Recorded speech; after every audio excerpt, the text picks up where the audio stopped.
Her moan cut through the darkness like a secret I wasn't supposed to hear. It wasn't the kind of sound you planned to make, not something carefully controlled. It was raw, torn straight from her chest, full of need and surrender. It was the kind of moan that told me, in that split second, she had completely forgotten the rest of the world. Forgotten her husband, her home, her life outside that room.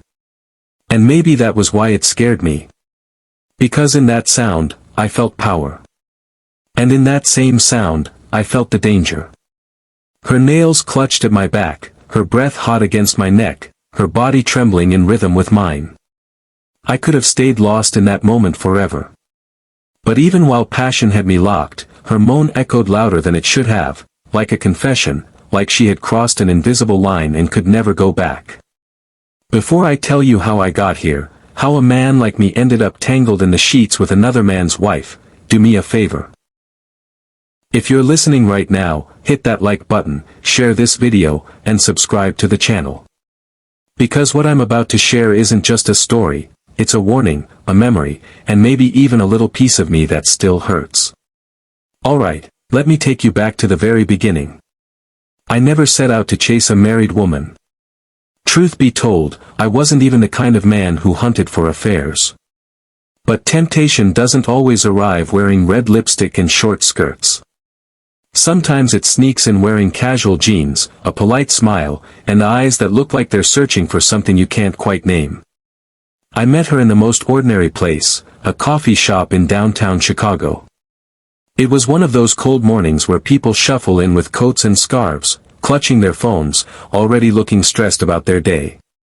I was standing in line, waiting for my usual black coffee, when I noticed her. She was ahead of me, struggling to juggle her phone, her purse, and a paper folder stuffed with documents. One sheet slipped out, floating to the floor. Instinctively, I bent to pick it up, brushing her hand as she reached for it too. "Thank you," she said, her voice soft, almost apologetic. "No problem," I replied, handing it over. My eyes lingered a second longer than they should have, because up close, she wasn't just beautiful, she was striking in a quiet way. Not flashy. Not trying too hard. Just, real. That morning became the first of many. At first, it was nothing more than passing smiles, polite greetings, standing in line at the same time, sipping coffee at separate tables. But over the weeks, small exchanges grew into longer conversations. She laughed at my dry jokes, and I noticed how her eyes lit up when she did. Her name? I won't share that. Not here. Let's just say she was the kind of woman who carried herself like she had everything figured out, but her laughter betrayed a certain loneliness.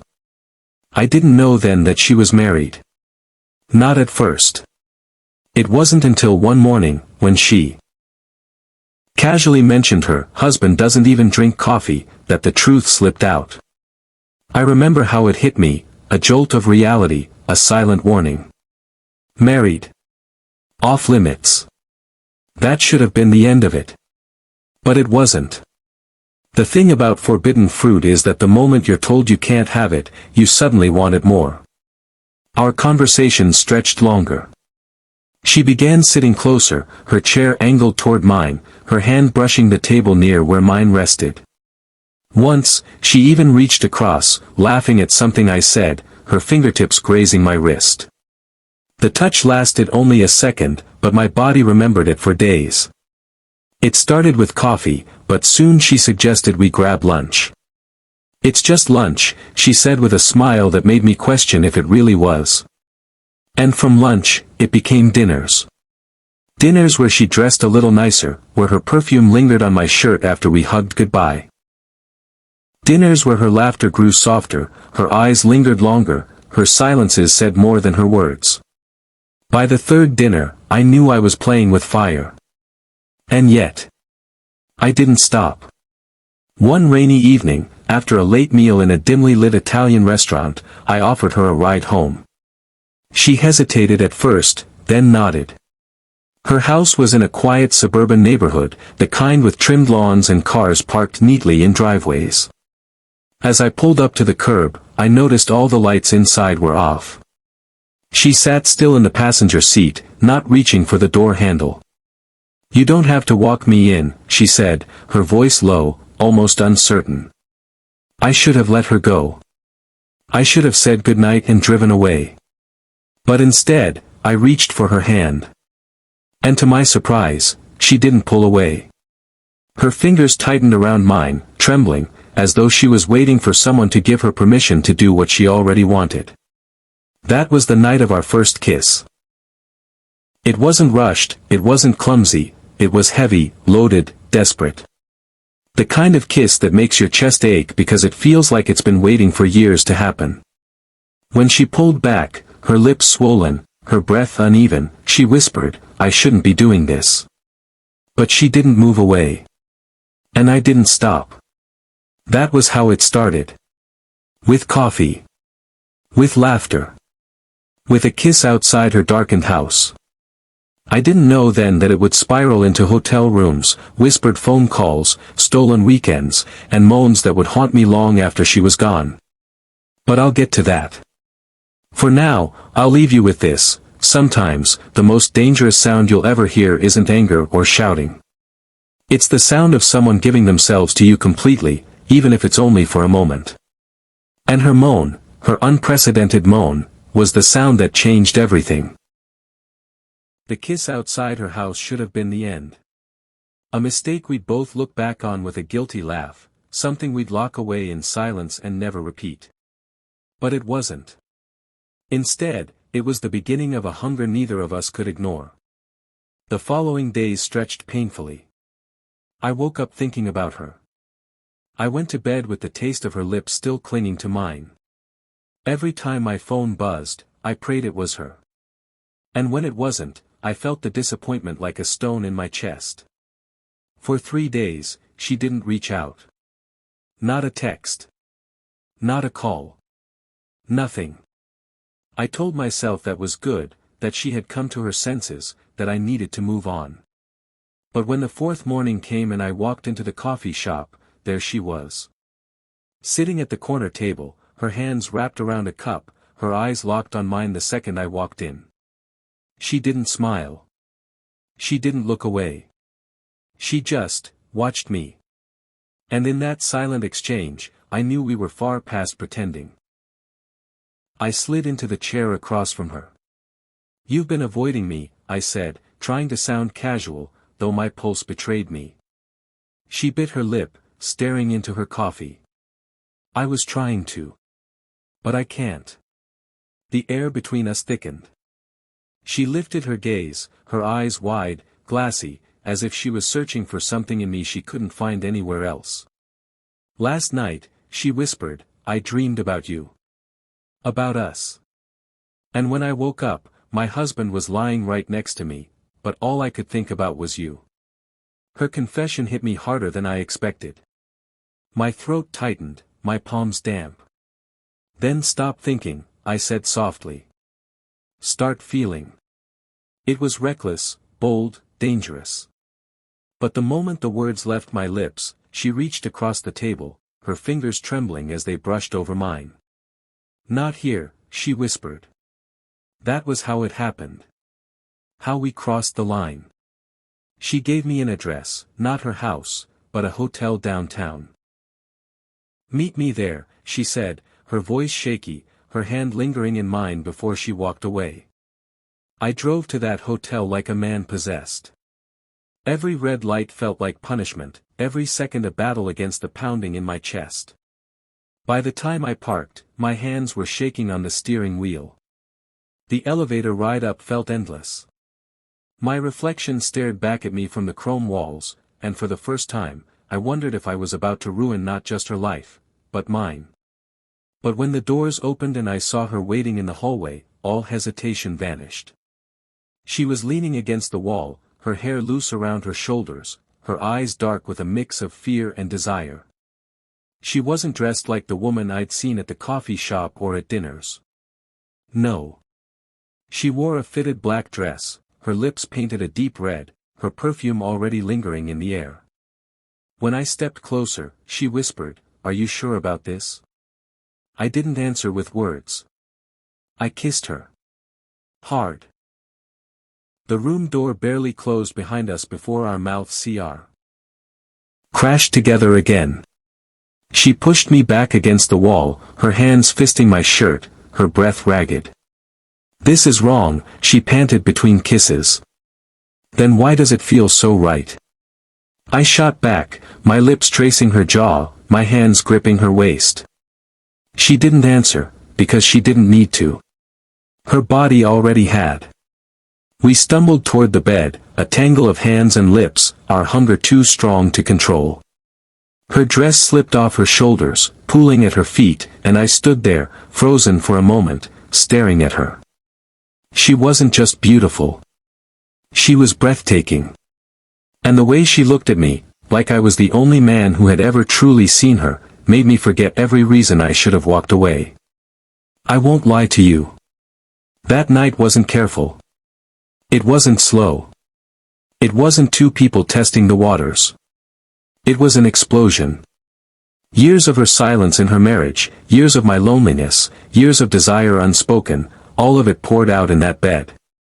And then, came that moment. The moment that would haunt me forever. Her moan. It wasn't soft. It wasn't quiet. It wasn't controlled. It ripped through the room, through me, through the walls of whatever fragile boundaries we had built.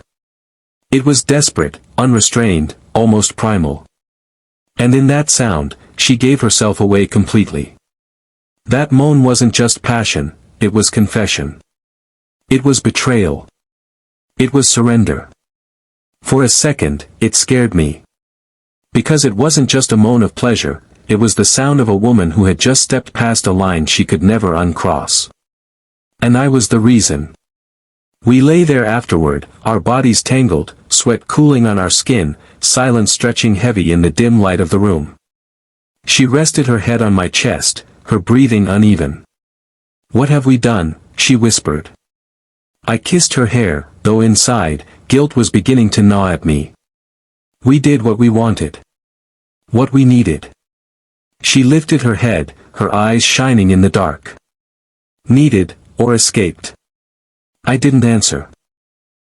Because maybe she was right. Maybe I was just her escape. But the way she kissed me again, slow and lingering, told me she wasn't planning to let this escape end anytime soon. And so it began. Hotel rooms. Excuses.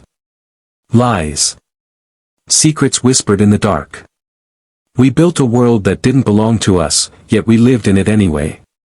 But if you're still here, listening to this, I want you to do me a favor. Hit that like button, share this video, and don't forget to subscribe. Because the deeper I take you into this story, the more you'll see that passion doesn't come without consequences.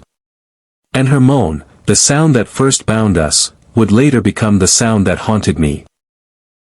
The morning after that first night, I woke up in a haze of guilt and hunger. Her head was on my chest, her hand gripping me like she was afraid I'd disappear. And in that stillness, the reality hit, she wasn't mine. She never was. But try telling that to my body, to my heart, to the echo of her moan still rattling around in my skull. We both agreed not to talk about it. Not to text, not to call, unless it was necessary. But necessary quickly turned into every chance we could find. At work, I'd glance at my phone and see a single message from her. Same place. Tonight. And no matter how much I told myself I should stop, I'd always go. It became a ritual. She'd lie to her husband, "I'm working late, book club, dinner with a friend." I'd make excuses too, traffic, extra shift, meeting. We'd meet in that hotel downtown, the same room when we could get it, different ones when we couldn't. The front desk clerk started giving me looks. He never said a word, but I knew he knew. Maybe he saw the way her hand would brush mine when we walked past, or the way her lipstick would already be smudged before we even reached the elevator. And inside those walls, we burned. But here's the dangerous part. Outside those walls, we started slipping. The first mistake was the coffee shop. We thought nobody was watching when she touched my hand across the table. But a friend of mine walked in. He gave me a look, curious, suspicious. I laughed it off, but my stomach knotted. The second mistake was the party. Her husband hosted a barbecue, and I, like an idiot, showed up because we had mutual friends. She wore a sundress that made my throat dry, and every time our eyes met across the lawn, I felt her pulling me in. At one point, I went inside to grab another drink. She followed. The house was full of people, but that didn't stop her from brushing against me in the hallway, her fingers grazing mine as she whispered, "Later. Later." That one word nearly undid me. We were playing a dangerous game. And the more we played, the harder it was to stop. Her husband started noticing. Not me, not directly, but her. He'd make offhand comments. "You've been out a lot lately. You're glowing these days. What's gotten into you?" And every time she told me, her voice carried both excitement and fear.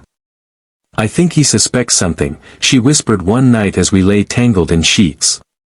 "Then maybe we should slow down," I said, though the thought of slowing down felt like cutting off my own breath. She shook her head, gripping me tighter. "No. If he knew, he'd confront me. He hasn't. He won't."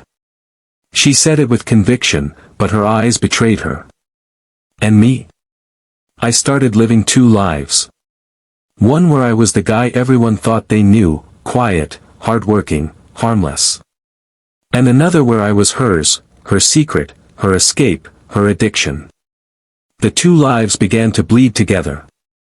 I'd catch myself staring at her too long when others were around. I'd almost slip her name in conversations. It was thrilling. It was intoxicating.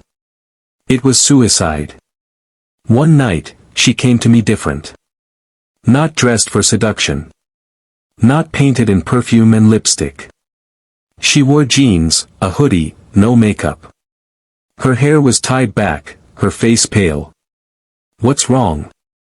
I asked, pulling her inside before anyone saw. She paced the room, biting her lip, wringing her hands. "He asked me today. Point blank. He asked if I was seeing someone." My heart slammed against my ribs. "And what did you say?" She stopped pacing, looked at me with eyes that seemed almost wild. I lied. I exhaled hard, relief flooding me. But then she stepped closer, gripping my shirt. "I lied for you. For us. But you need to understand something. If he ever finds out, it won't just be my marriage that ends. It'll be everything. My kids. My life. And you." She didn't finish. She didn't need to. That night, we didn't rush. We didn't claw at each other like usual. Instead, we held on tighter, slower, as if we both understood the fragility of the secret world we had built. Every touch felt like it could be the last. Every moan like a confession we'd regret. And yet, neither of us stopped. Because addiction doesn't care about consequences. And since you're still here, listening to me unravel this twisted story, I'll ask you again, don't forget to like this video, share it with someone, and hit subscribe. Because the deeper we went into this affair, the closer we came to a breaking point. And trust me, when that breaking point came, her unprecedented moaning, the sound that first bound us, turned into something neither of us could handle. The night it happened, I remember every detail like it's burned into me. The sheets tangled. Her body arched. My hands gripping her hips like she was the only thing keeping me alive. And then, that sound. That moan. Not the quiet one she used when she tried to keep control. Not the muffled one she buried in my shoulder. No, this was louder, deeper, rawer. It ripped through the walls like thunder. And for the first time, I felt fear mixed with pleasure. Because here's the thing, our hotel wasn't empty that night. The room next to us was booked. I knew because I saw a family check in at the same time we did. A couple with 2 kids. Her moan wasn't just ours anymore. Someone else heard it. I knew it. She collapsed against me, breathing heavy, still trembling. God. I didn't mean. I know, I whispered, kissing her temple, trying to calm her. But inside, panic was crawling up my spine. Because that sound didn't just belong to me anymore. It escaped. It became evidence. When we left the hotel the next morning, I saw the father from next door staring. He had dark eyes, arms crossed, suspicion written all over his face. He wasn't smiling. And I swear, he knew. The cracks began to show after that night. She started pulling back. Not from the passion, but from the ease. She became paranoid, double-checking her phone, looking over her shoulder in parking lots, whispering instead of speaking. And me? I started wondering how long before everything exploded. One evening, she sent me a message. We need to stop. Those 4 words hit like a hammer. I called her immediately. Stop. After all this? She was quiet for a long moment. Then, he's watching me. I can feel it. He's asking too many questions. I almost slipped today. Then lie better, I snapped before I could stop myself. Silence. Then her voice, soft and cutting, you don't get it. You're not the one who has to go home to him. To sleep next to him. To act like nothing's wrong. Her words stung. Because she was right. For me, it was an escape. For her, it was life or death. But even as she said we should stop, she came to me again. And again. Each time felt like it might be the last. Each kiss, each touch, carried a desperation that wasn't there before. We weren't just lovers anymore. We were fugitives. The breaking point came 2 weeks later. She had told her husband she was visiting her sister. I picked her up in my car, and we drove out of town to a quiet motel off the highway. The air was heavy, the kind that presses down on you before a storm. We didn't even make it to the bed before her lips found mine. Clothes scattered. Bodies tangled. And then, again, that moan. It slipped out of her throat like lightning. Uncontrollable. Loud. Desperate. And this time, it wasn't just one. It was wave after wave, each one sharper than the last. I tried to quiet her, pressing my mouth against hers, covering her lips with my hand, but she tore free. I can't hold it back. And then, there was a knock at the door. We froze. Her eyes widened, terror flooding them. My chest went tight. The knock came again, louder. Everything okay in there? A man's voice. The motel manager. I swallowed hard, trying to steady my voice. Yeah, everything's fine. There was silence. Then footsteps walking away. She collapsed against me, shaking, whispering, we can't keep doing this. We're going to get caught. And in that moment, I knew she was right. Her moaning, the very thing that drew me deeper into her, had become the very thing that threatened to expose us. We lay there in silence for a long time after. Neither of us spoke. Neither of us moved. Because the truth hung heavy in the room. The walls were closing in. The danger was real. And soon, someone would find out.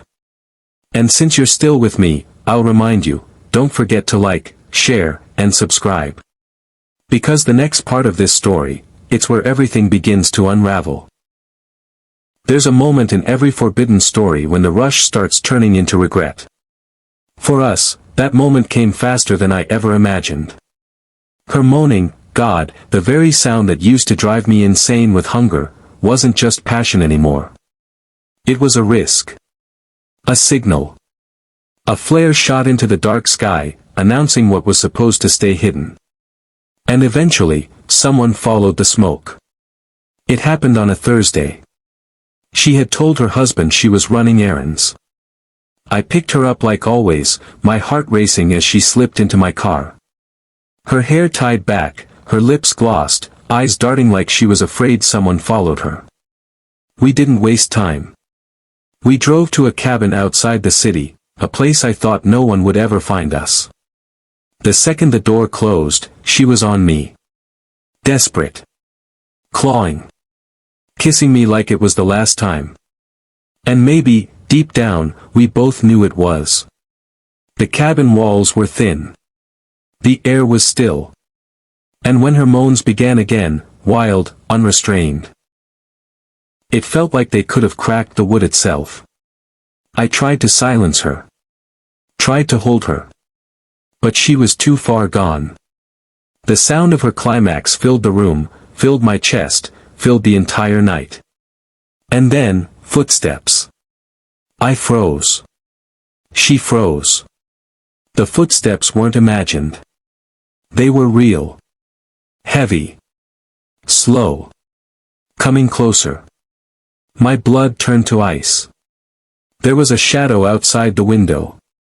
A pause. Then, knuckles rapped hard against the door. Open up. Her eyes went wide with horror. She whispered, "No, no, no." I stepped back, my mind racing. Could it be her husband? Had he followed us? Had the sound of her moaning finally given us away? Another knock. Harder this time. "I know you're in there." Her whole body shook. Tears welled in her eyes. He found me. I moved to the door, but my hands wouldn't stop trembling. My heart pounded so loud I thought it would burst out of my chest. Then silence. We waited. Frozen. And after what felt like an eternity, the footsteps faded. The shadow disappeared. But the damage was already done. She collapsed to the floor, sobbing into her hands. I can't live like this anymore. He's going to find out. He'll destroy me. Destroy us. I knelt beside her, pulling her into my arms. But even as I held her, I knew the truth, she wasn't mine anymore. She couldn't be. Her moans had betrayed us. Not to the world yet, but to fate. And fate always collects its debt. The next day, she disappeared. No calls. No texts. No explanation. Just silence. I drove past her house once. Saw her car parked outside. Lights on. Curtains drawn. Like she had never left. But she never reached out again. It was over. And now, when I think back, that sound, the one that pulled me under, the one that set my soul on fire, feels like a curse. Because her unprecedented moaning during the peak didn't just mark the height of our passion. It marked the beginning of our end. So here I am, telling you this story, not to glorify it, but to warn you. Passion burns. Desire blinds. And sometimes, the very thing you crave most becomes the very thing that ruins you. If you've listened this far, don't forget to hit that like button, share this video, and subscribe to the channel. Because stories like this, they're real. And they don't always end the way you think.